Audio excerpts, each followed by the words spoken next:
अनजाने में हुए पाप कर्मों का फल कैसे मिलता है? कर्म का भोग। यह बात सत्य है कि कर्म फल भोगने से कोई नहीं बचा पाया है। कर्म आपका दिखने में तो बुरा हो सकता है, परंतु अगर आपका उद्देश्य और आपकी नीयत सच्ची है तो फल भी आपको सच्चा और अच्छा ही मिलेगा। जिन कर्मों का फल वर्तमान में नहीं मिलता, उसे भोगने के लिए ये आत्मा नया शरीर धारण करती है और अपने नए जन्म में अपना फल भोगती है। इसे कहते हैं कर्म का सिद्धांत।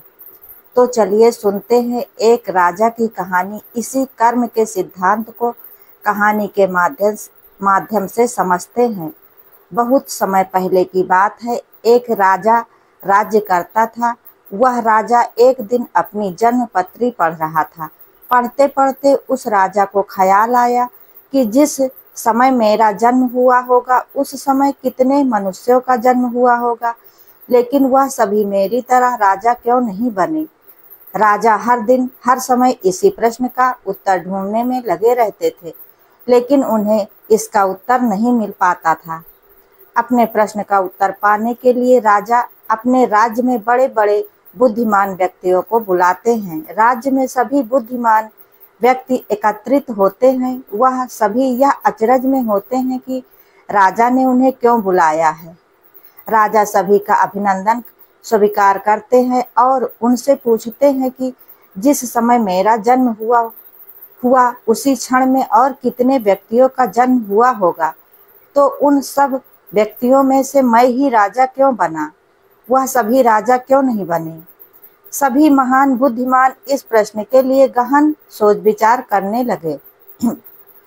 वह सभी गहन सोच विचार करने के बाद उनके प्रश्न का उत्तर न दे सके, लेकिन राज्य में एक बुजुर्ग बुद्धिमान व्यक्ति भी बैठे हुए थे। वह थोड़ी देर बाद बोले कि इस प्रश्न का उत्तर तुम्हें एक महान साधु देंगे, जो कई वर्षों से एक घने वन में तपस्या कर रहे हैं। यह सुनकर राजा अगले दिन अपने सैनिकों के साथ जंगल की ओर निकल पड़े और कुछ दूर पहुंचते ही राजा को वहां एक छोटी सी कुटिया दिखाई दी। जब राजा उस कुटिया के पास पहुंचे तो उन्होंने देखा कि एक साधु वहां बैठा आग के अंगारे खा रहा है। यह देखकर राजा चकित रह गया। राजा ने हिम्मत करके उनसे कहा कि हे साधु, मैं आपको प्रणाम करता हूँ। मैं आपसे एक प्रश्न पूछना चाहता हूँ कि मेरे जन्म वाले दिन कितने मनुष्यों का जन्म हुआ होगा, उन सभी में से मैं ही क्यों राजा बना। साधु यह प्रश्न सुनकर बोले, हे राजन, मैं तुम्हारे इस प्रश्न का उत्तर नहीं दे सकता। थोड़ा आगे चलकर तुम्हें एक और साधु मिलेंगे, वही तुम्हें इसका उत्तर दे सकते हैं। यह सुनकर राजा दूसरे साधु की तलाश में आगे निकल पड़ा। थोड़ा आगे चलते ही राजा को साधु दिखाई देता है। वह साधु मिट्टी खा रहा होता है। यह देखकर राजा हैरान रह जाता है। फिर उस वक्त राजा हिम्मत करके अपना प्रश्न साधु से पूछते हैं। फिर साधु क्रोधित होकर बोलता है कि तुम जल्दी से यहाँ से चले जाओ, मेरे पास तुम्हारे इस प्रश्न का उत्तर नहीं है। परंतु वह साधु उस एक लड़के के बारे में बताता है और कहता है कि तुम उसके पास जाओ, तुम्हें अपने प्रश्न का उत्तर जरूर मिलेगा। राजा उस लड़के की तलाश में आगे बढ़ने लगता है। ढूंढते ढूंढते वह राजा एक गांव में जा पहुंचा। राजा को थोड़े समय बाद वह लड़का मिल गया। वो बहुत ही बीमार था। राजा ने उस लड़के से अपना प्रश्न पूछा और लड़का बोला कि राजन, हम पिछले जन्म में 4 भाई थे। एक बार हम चारों भाई किसी जंगल में भटक गए थे और हमें वहां कई दिन हो गए थे। हमारे पास केवल जरा सा आटा पड़ा था और उसकी हमने रोटियां बना ली थी। जैसे ही हम वह खाने लगते हैं, हमारे पास एक बाबा आते हैं। वह बाबा बहुत भूखे थे। वह हमसे भोजन मांगते हैं। ऐसे में बड़ा भाई बोला कि यदि हमने आपको यह भोजन दे दिया तो हम क्या अंगारे खाएंगे। दूसरा भाई बोला कि यह भोजन हमने अगर तुम्हें दे दिया तो क्या हम मिट्टी खाएंगे। अब जब मेरी बारी आई तो मैंने भी रोटियां देने से मना कर दिया, परंतु राजन, तुम बहुत दयालु थे। तुमने अपने हिस्से का भोजन उस बाबा को देकर उसका पेट भरा और तुम्हारे इस पुण्य के कारण तुम इस जन्म में राजा बने। रास्ते में जो तुम्हें अंगारे खाते हुए और मिट्टी खाते हुए साधु मिले थे, वो दोनों तुम्हारे पूर्व जन्म के भाई हैं। तुम्हारा तीसरा भाई मैं हूँ, जो इस समय मौत के मुंह में हूँ। हे राजन, इसी प्रकार हम सभी भाइयों को अपनी अपनी करनी का फल मिला है। राजा को यह सुनकर अपने प्रश्न का उत्तर मिल जाता है। दूसरी कहानी, कर्मों का फल कैसे मिलता है। एक समय की बात है, एक प्रतापी राजा था। उसने अपने राजमहल में ब्राह्मणों के भोजन का आयोजन किया और यह आयोजन उसने अपने बाग बगीचे वाले स्थान पर रखा था, इसलिए रसोइया भी उसी स्थान पर जाकर भोजन पका रहा था। उसी समय आकाश में एक चील ने अपने मुंह में एक सर्प को दबाया हुआ था और जब वह चील उस बगीचे के ऊपर से जा रहा था, उसी समय उस सांप ने उस चील को डसने की कोशिश की, जिसके कारण जहर की कुछ बूंदें उस बर्तन में गिर गई जिसमें ब्राह्मणों के लिए भोजन पकाया जा रहा था। लेकिन उस रसोइये को इस बात का पता ही नहीं चला। उसे जरा भी आभास नहीं हुआ कि जहर की बूंदें इस बर्तन में गिर गई हैं। फलस्वरूप वह सारा भोजन जहरीला हो गया है। यह भोजन ब्राह्मणों ने खा लिया तो जहरीला भोजन करने के कारण सभी ब्राह्मणों की मृत्यु हो गई और एक साथ इतने ब्राह्मणों की मृत्यु हो जाना बहुत ही अशुभ माना जाता है और यह तो घोर पाप हुआ था। अब भगवान के सामने यह प्रश्न उठा कि इस पाप की सजा किसको दी जाए। उस राजा को जिसने इस भोजन का आयोजन किया था, लेकिन उसे तो पता भी नहीं था कि भोजन में जहर है, या फिर उस रसोइये को जिसने वह भोजन बनाया था, परंतु वह भी इस बात से अज्ञात था कि यह भोजन जहरीला हो चुका है। तो क्या सजा उस चील को दी जाए जो उस सर्प को लेकर वहां से निकला, या फिर सजा उस सांप को दी जाए जिसने आत्मरक्षा के लिए उस जहर को उगला। ये तो बड़े असमंजस की स्थिति बन गई है कि आखिर इतने घोर पाप की सजा किसको दी जाए। इस कर्म की सजा के लिए काफी दिन बीत गए। फिर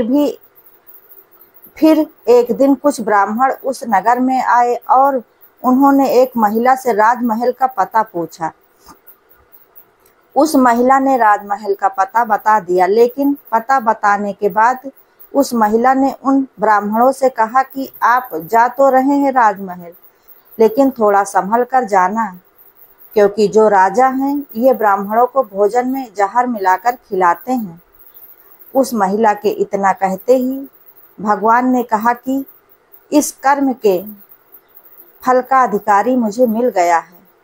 तो सभी ने भगवान से पूछा कि वह कौन है। भगवान ने कहा कि इस महिला को इस कर्म की सजा दी जाए। सब आश्चर्यचकित हो गए और वो बोले कि वह महिला तो उस समय वहां मौजूद भी नहीं थी, ना उसने जहर मिलाया था, ना उसने भोजन पकाया और ना ही उसने उन ब्राह्मणों को भोजन कराया। फिर इसकी सजा उसे क्यों दे रहे हैं। तब भगवान ने कहा कि किसी भी काम का आनंद जो सबसे ज्यादा लेता है, उसी को उसका फल भुगतना पड़ता है। इस पूरे कर्म में न रसोइये को कोई आनंद की अनुभूति हुई, न राजा को कोई आनंद की अनुभूति हुई, न सर्प को और न ही चील को हुई। लेकिन इस घटना से सबसे ज्यादा आनंद और सबसे ज्यादा रस इस महिला को ही हो रहा है, इसलिए इस कर्म की सजा इसे भुगतनी पड़ेगी। इस कहानी से हमें यह शिक्षा मिलती है कि कर्म के फल की व्याख्या इतनी आसान नहीं है। शब्द ही हमारे कर्म है। हम जो कर्म करते हैं वो तो हमारे कर्म होते ही हैं, लेकिन जो हमारी किसी के प्रति भावनाएं हैं वो भी हमारे कर्म हैं। हमारे विचार ही हमारे कर्म हैं। अगर आपने अपने विचारों पर नियंत्रण करना सीख लिया तो आप एक महान इंसान बन जाते हैं। जब आप अच्छा सोचते हैं तो आपके साथ अच्छा ही होता है और वो होता ही रहेगा। इसलिए दोस्तों बिना सच्चाई जाने किसी के भी बुरे कर्मों की आलोचना नहीं करनी चाहिए। गरुड़ पुराण के अनुसार कर्मों का फल। गरुड़ पुराण के अनुसार व्यक्ति अपने कर्मों के अनुसार या तो स्वर्ग में जाता है और या नर्क में।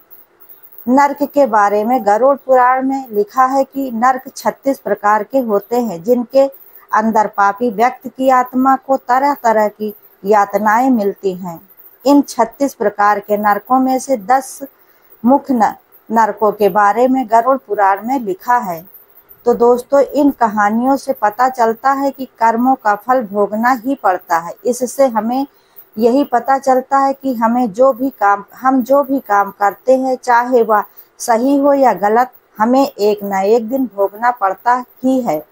जिंदगी अगर हंसाती है तो समझ लीजिए कि अच्छे कर्मों का फल मिल रहा है, और अगर जिंदगी रुलाती है तो समझ लीजिए कि यह भी आपके कोई बुरे कर्मों का फल मिल रहा है। कर्म तो हम सभी करते हैं, अच्छे कर्म करेंगे तो अच्छा फल मिलेगा, और अगर अच्छे कर्म नहीं करेंगे तो बुरा फल ही मिलेगा। यह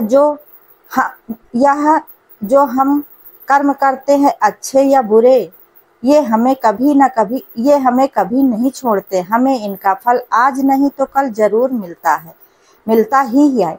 लेकिन कई बार जब हमें बहुत दुख मिल रहे होते हैं, तब हम बोलते हैं कि हमने तो कोई बुरा कर्म नहीं किया है, हमने तो किसी का कभी कुछ बुरा किया ही नहीं है, फिर हमें इतने दुख क्यों मिल रहे हैं। लेकिन दोस्तों हमने कर्म किए जरूर होते हैं। अगर इस जन्म में नहीं किया तो पुराने जन्म में किए होंगे, और पुराने जन्म का तो हमें याद नहीं होता है, क्योंकि हम इंसानों से तो चालाकियां कर सकते हैं, लेकिन उस भगवान से नहीं। कर्मों का सिद्धांत बहुत ही सरल है, जैसा आप किसी को दोगे वैसा ही आपको वापस मिलेगा।